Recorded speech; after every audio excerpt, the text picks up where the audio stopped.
Ngasodo zanagasikara mbola avinareo tafatafara resaka moveran'olondro ihany resantsika androany de hoe raha tanana nampiasaina de ahoana tsara sa ratsy mety atahorana inona no mety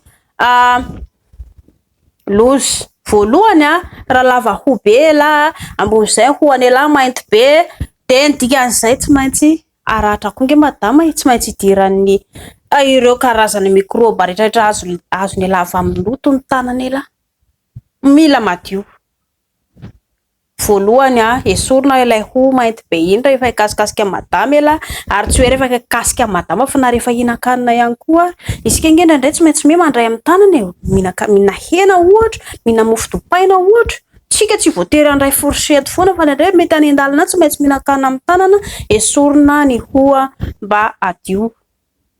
Eo ihany koa tsy reraka manoro ho an'ny lehilahy ilay manoro hoe mba borsina amin'ny vinaigitra ny nify sy ny lela rehefa hilelaka madama ela satria ny ela rehefa mifoka moly, mifoka sigara sy misotro toaka maimbo be vavan'ny ela io. Ela tsy aheno, ny akamaroan'ny lehilahy rehefa lehibe miakatra ny taona tsy maheno tsiro fa ny vehivavy maheno an'izay.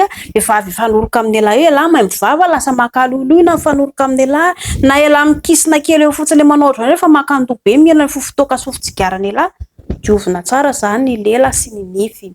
De ilaina toroko teo miala tsara ny hohany ela ary amin'ny ankapobeny rehefa madio ela tsy misy olana zany io.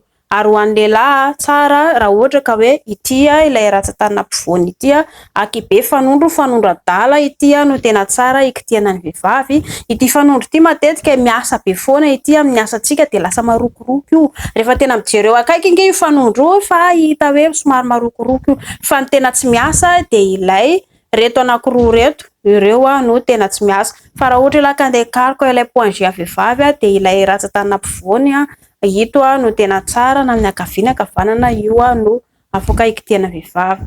Ny lela ny ampiasaina ny ratsan-tanana, eo ihany koa afaka miodikodina.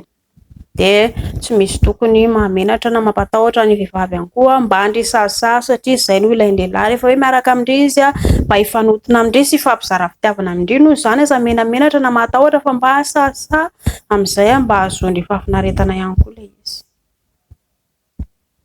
Mazotoa.